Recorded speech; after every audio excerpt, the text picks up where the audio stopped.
So 4-point kneeling variations, how else can we challenge this position?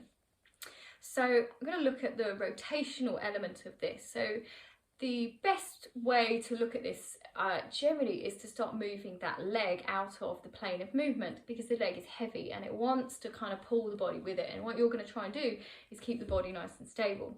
So I will call these exercises peeing against the lamppost. I'm sure there's a better name, but I just quite like this name. So what we want to think about with that is taking that 4-point kneeling position, and then what we're going to do is, from that strong set, is then release one leg and slide it out to the side and then bring it back in. So if we thought about a proper dog peeing against the lamppost, yes, there would be an extra combination that would then allow them to spray freely. But that's not what we're trying to achieve here. We're just looking at that initial segment of control for the movement. So what I want with this exercise is for you to demonstrate that you can keep your hips square and your shoulders square, your arms strong and everything connected whilst you perform the outward knee rotation. So from the side, this exercise looks like this. So again, I'm going to get those hands, I'm going to spread the distribution through the hands, grip the ground. I'm going to make sure I've got my knees under my hips. I'm going to switch on those shoulder muscles. I'm going to find that midline position for the spine, make sure my head's lined up, and then just spread the floor and with my hands and my knees to just get that engaged muscle sling set. So take my breath in, breathe out, take the weight onto 3 points of contact, and again make sure the weight stays equal between the two hands, and then release the knee out to the side.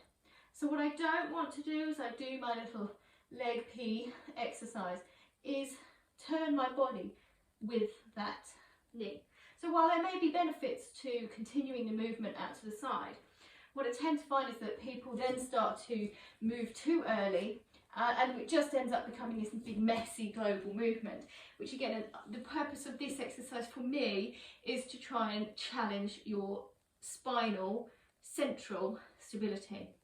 So if things are going a little bit wrong with this, what you might do, aside from getting all those normal foundation points wrong on the 4-point kneeling that we went through in video 2, you may lift the leg and immediately shift over in order to accommodate that. So that is weakness through this set of lateral stabilizers. So we don't want that to happen. So we're going to keep that nice and tucked in. So what the other thing we might do is, as we move that, we might turn and rotate to get through. We might sink into these shoulders and get that neck really short. The head might start hanging, or quite often what we might do is lose one of these arms. So as I bring the legs out, there's a temptation for this arm to take all the weight to keep me balanced, and that will then cause my whole body to become shortened on the right side, and I want to keep that left side engaged and short so that the right side doesn't take all the pressure. So it's important that as we release that one leg, that we really keep the opposite side of the body engaged, nice and strong. So don't let this one arm become redundant and the whole left side of the sling become loose. So really nice exercise as well. That's one that you will start to feel the glutes working, so it's a great strengthener as well as a stability exercise for the spine. So we'll have a look at some more videos and have a look at other ways that we can challenge your 4-point kneeling position.